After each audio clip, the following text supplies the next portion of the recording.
नहीं, हमने वहाँ 370 की जब बात हुई हमें नहीं मालूम था आज उठेगा, लेकिन जब उठा हमने सपोर्ट किया। बोलते थे ए टीम बी टीम है, अब ये शाल वालों की टीम है, ये शाल वाले ही लाए, हम सपोर्ट करते हैं, हमें क्या। जिस वक्त वहीद परा साहब जो है जो बात कर रहे थे 370 और 35A के हवाले से, लेकिन अनफॉर्चुनेटली आपने देखा होगा और हम भी इसी हक में जो है फिर बात करने वाले थे और हमें अपनी बात रखने का वहाँ मौका नहीं दिया गया। उमर साहब जब दिल्ली गए, दिल्ली से वापस आके उन्होंने कोई भी बात नहीं की। 4 या 5 मेंबरान उस रेजोल्यूशन के हक में उठे, बाकी बीजेपी और नेशनल कॉन्फ्रेंस कट्टे थे और खिलाफ से। बीजेपी वाले तो ऑलरेडी इस बारे में बात नहीं करने दे रहे, लेकिन नेशनल कॉन्फ्रेंस वाले भी जो है इस वक्त मिले हुए हैं बीजेपी के साथ और इस बारे में वो कोई बात ही नहीं करना चाहते हैं। नहीं, हमने वहाँ 370 की जब बात हुई हमें नहीं मालूम था आज उठेगा, लेकिन जब उठा हमने सपोर्ट किया, पूरी तरह से सपोर्ट किया और जहाँ भी 370 का रेजोल्यूशन होगा हम सपोर्ट करेंगे। और ये बंद किताब नहीं है, इस सेशन में आगे भी 370 का इशू उठेगा। क्या और जब उमर अब्दुल्ला साहब जो इलेक्शन में बोल रहे थे वो क्या था, जो गवर्नर एड्रेस में उसमें तो नामो निशान ही नहीं है इसका। 370 का इस सेशन में जो रूह होगी वो 370 ही है। वो आप तक रखते हैं जब चीज पूरी कौम को पता चलनी चाहिए।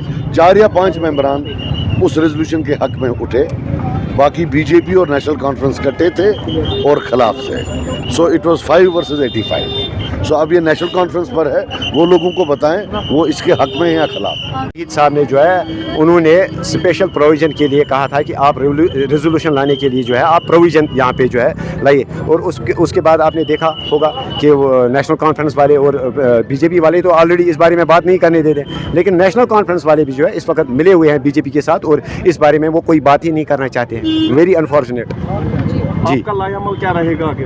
आपका लाएअमल क्या रहेगा? हमारा लाएअमल हमने पहले ही दिन से कहा है, हमने इलेक्शन में ड्यूरिंग कैंपेन हमने कहा कि जो भी नेशनल कॉन्फ्रेंस अगर कोई भी बात, कोई भी रेजोल्यूशन, कोई भी बिल अगर लोगों के हक में लाती है, जिस वक्त नेशनल कॉन्फ्रेंस ने जो है जिस वक्त उन्होंने प्रपोज किया नाम रहतर साहब का, हमने उसमें जो है हमने उनको सपोर्ट किया, हमने हाँ कहा, हमने तो ना नहीं कहा वहाँ। लेकिन अब जाके जिस वक्त वहीद परा साहब जो है जो बात कर रहे थे 370 और 35A के हवाले से, ऐसा नहीं है कि वो रेजोल्यूशन ला रहे थे, बल्कि वो प्रोविजन कह रहे थे कि आप एक प्रोविजन लाइए कि हम इसी सेशन में हैं, इन्हीं 4 दिनों में जो है एक रेजोल्यूशन हम टेबल करें। लेकिन अनफॉर्चुनेटली आपने देखा होगा और हम भी इसी हक में जो है फिर बात करने वाले थे और हमें अपनी बात रखने का वहाँ मौका नहीं दिया गया। 100% आप खुद देख सकते हैं, उमर साहब यहाँ से दिल्ली गए, वो वहाँ पे ऑनरेबल प्राइम मिनिस्टर साहब से मिले, ऑनरेबल होम मिनिस्टर साहब से मिले, ऑनरेबल डिफेंस मिनिस्टर साहब से मिले, लेकिन उसके बाद वो वहाँ से निकले, उन्होंने कोई बात ही नहीं की। जिस तरह एब्रोगेशन ऑफ आर्टिकल 370 से पहले आपने देखा होगा कि जिस वक्त फारूक साहब और उमर साहब वहाँ गए, उसके बाद जब वो बाहर निकले,